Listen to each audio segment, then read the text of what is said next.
I am so pleased to have my friend Semyon Lee from Youth for Christ International. He is based out of Moscow, Russia.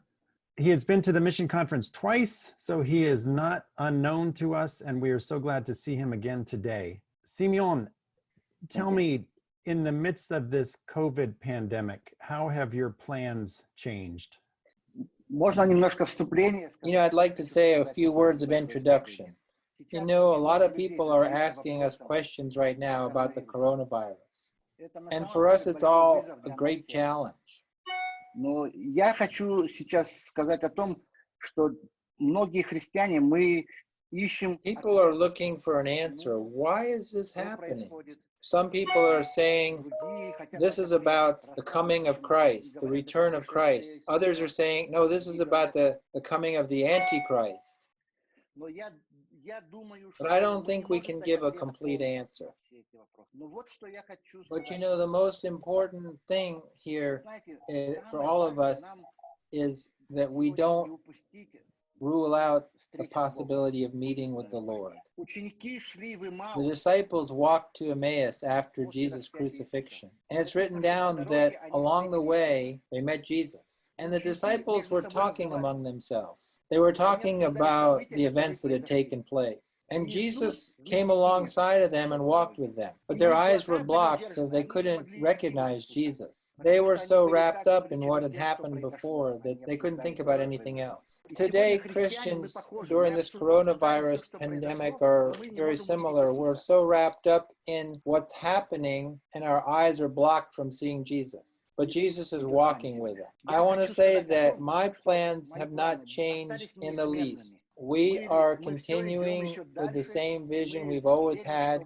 We believe that the Lord is going to give us the opportunity to preach Jesus. But my outlook has changed, and I'm looking more to Jesus. I feel my vulnerability, I feel my incompleteness, I feel my weakness, and my confidence that I had that how much we could do is no longer there. And I'm learning to look at Jesus, and He's walking with me.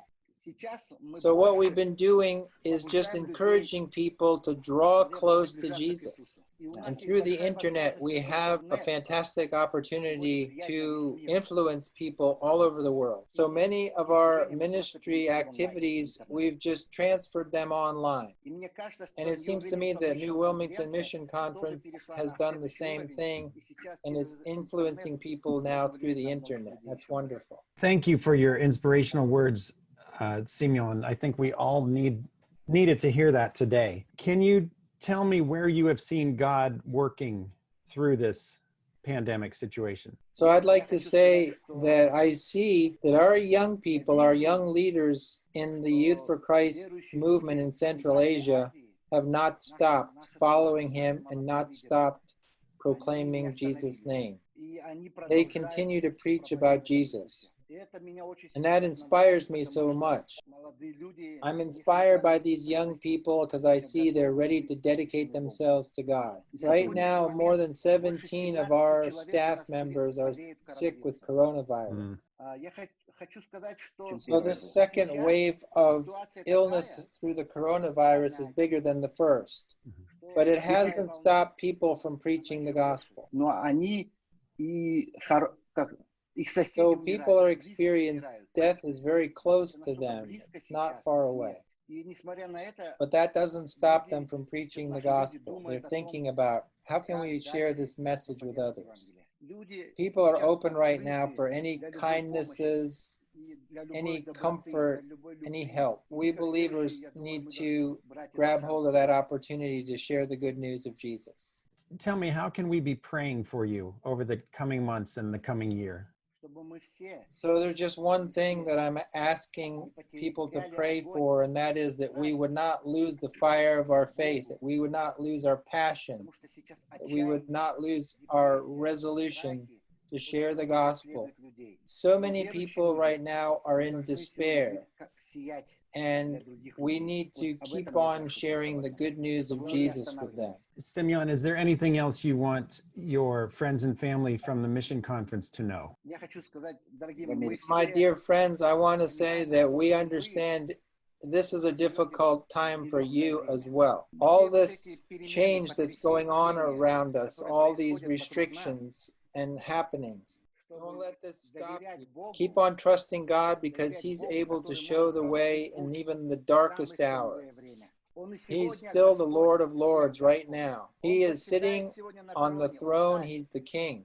All the earth is in His hands. He's ready to encourage us, comfort us, help us in every way.